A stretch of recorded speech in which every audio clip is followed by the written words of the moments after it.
মাদকদ্রব্য হালাল না হারাম? এখন দেখবেন মেজরিটি সংখ্যক মানুষ মাদকদ্রব্যের সাথে সংশ্লিষ্ট হয়ে গেছে, স্পেশালি বর্ডার এলাকা যেগুলো আছে বাংলাদেশের, সেই বর্ডার এলাকাগুলোতে দিব্যি রমরমা ব্যবসা চলছে, মাদকের দিব্যি ব্যবসা চলছে। এবং যারা মাদক খাচ্ছে এরা মুসলিম, তারা হয়তো এই হাদিস জানে না। আল্লাহ পাক ওদের কানের মধ্যে আমার এই হাদিস যেন পৌঁছে দেন, আমিন। নবী সাল্লাল্লাহু আলাইহি ওয়াসাল্লাম বলেছেন, আমি মেরাজের রাতে যখন গিয়েছি তখন এক শ্রেণীর মানুষকে দেখেছি, ওদেরকে শাস্তি দেওয়া হচ্ছে। কি শাস্তি? জাহান্নামীদের রক্ত এবং পুজ ওদেরকে খেতে দেওয়া হচ্ছে। জিবরাইল আলাইহিস সালামকে জিজ্ঞাসা করা হলো যে এরা কারা? তিনি বললেন, এরা আপনার উম্মতের সেই সব ব্যক্তি যারা মাদকদ্রব্য সেবন করত। আল্লাহ রাব্বুল আলামিন তার হাবিবের মাধ্যমে জানিয়েছেন, যখন কোনো মুসলিম মাদক সেবন করে বা কোনো ব্যক্তি মাদক সেবন করে তখন 40 দিন তার নামাজ কবুল হয় না। এরপর যদি সে তওবা করে তাহলে আল্লাহ পাক তার তওবা কবুল করবেন ইনশাআল্লাহ। যদি সে আবারও মাদক খায় তওবা করার পর, আবার 40 দিন তার নামাজ কবুল হবে না। যদি সে আবার তওবা করে আল্লাহ পাক আবার তাকে মাফ করে দিবেন। যদি সে আবারও মাদক খায় আবার 40 দিন তার নামাজ কবুল হবে না। তারপর যদি আবার তওবা করে আবার আল্লাহ তাকে মাফ করে দিবেন। এরপরেও যদি সে আবার মাদকদ্রব্য সেবন করে, নবী সাল্লাল্লাহু আলাইহি ওয়াসাল্লাম বলেন তাকে আল্লাহ রাব্বুল আলামিন পরকালে মৃত্যুর পরে তিনাতুল খাবাল পান করাবেন। তিনাতুল খাবাল। জিজ্ঞাসা করা হলো, ইয়া রাসূলুল্লাহ, তিনাতুল খাবাল কি জিনিস? নবী সাল্লাল্লাহু আলাইহি ওয়াসাল্লাম উত্তর দিয়েছেন, এটা হচ্ছে জাহান্নামীদের রক্ত, মাংস, এগুলো পুড়ে পচে যে রসটা বের হবে, এটা হচ্ছে তিনাতুল খাবাল।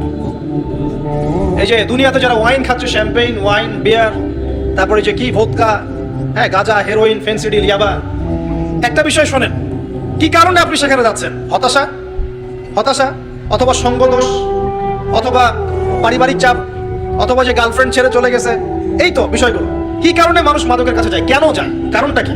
আমরা যখন ফিলোসফি পড়তাম তখন একটা তত্ত্ব পড়ানো হয়েছে আমাদেরকে। তত্ত্বটার নাম হচ্ছে কার্য কারণ তত্ত্ব। মানে প্রত্যেকটা কাজের পিছনে একটা কারণ থাকে, ঠিক আছে? এই যে মুসলিমরা নামাজ পড়ে কেন? আল্লাহর জন্য। মুসলিমরা যাকাত দিবে কেন? আল্লাহকে সন্তুষ্ট করার জন্য।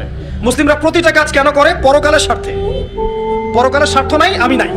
যে কাজে পরকালের স্বার্থ নাই সে কাজে মুসলিমরা নাই। তাই প্রতিটা কাজের পিছনে একটা কারণ থাকে। দেখবেন কেন সে সুদ খাচ্ছে? তার পরিবারের স্বার্থে। কেন সে ঘুষ নিল? তার ছেলে মেয়ের উন্নয়নের জন্য। কেন সে দুর্নীতি করছে? বিকজ সম্পত্তি অর্জন করে সে তার ভবিষ্যৎ প্রজন্মকে সিকিউর করতে চায়। কেন সে মাদক খেলো? ওই যে গার্লফ্রেন্ড ছেড়ে চলে গেছে তাই। কেন মাদক খেলো? ওই যে এক বন্ধু মাদক খায়, সে ডাকছে, আয় একটা টান দে, সঙ্গদোষ। কেন সে মাদক খেলো? পরিবারের চাপ, হতাশা। কেন মাদক খাচ্ছে? চাকরি পায় না, বেকার, মাদক খাচ্ছে। মানে মেন্টাল চাপগুলো নিতে পারছে না, সে মাদক খাচ্ছে। সবচেয়ে বেশি মানসিক চাপ কাদের উপর আসে জানেন? 1 নাম্বার নবীগণের উপরে, 2 নাম্বার সৎ আল্লাহর সৎ বান্দাদের উপরে, তারপর যার ঈমান যত উঁচু তার উপর মানসিক চাপ তত বেশি আসে। এখন যদি মানসিক চাপের সলিউশন মাদকই হবে তাহলে তো আমাদেরই মাদক খাওয়া দরকার ছিল না। আমরা যে পরিমাণ মানসিক চাপ ফেস করি তা চিন্তাই করতে পারবেন না। যে যত বড় দায়িত্বশীল, যারা পলিটিশিয়ান, ওদেরকে জিজ্ঞাসা করবেন তারা কি পরিমাণ মানসিক চাপ নিয়ে করেন। আপনার কাছে মনে হচ্ছে যে একটা ক্ষমতা পেয়েছেন, খুব মানে উনি অনেক বড় ক্ষমতাধর, উনি অনেক ভালো আছেন, উনি মোটেই ভালো নাই। ওনাকে জিজ্ঞাসা করেন, উনি মোটেই ভালো নাই। এই মানুষের যে পেরেশানি, যে চাপ, এগুলো নিতে নিতে তার স্ট্রোক হয়ে যাচ্ছে, হার্ট স্ট্রোক হচ্ছে, ডায়াবেটিস হচ্ছে, হাই ব্লাড প্রেশার, ইসিজি করো, দেখবেন।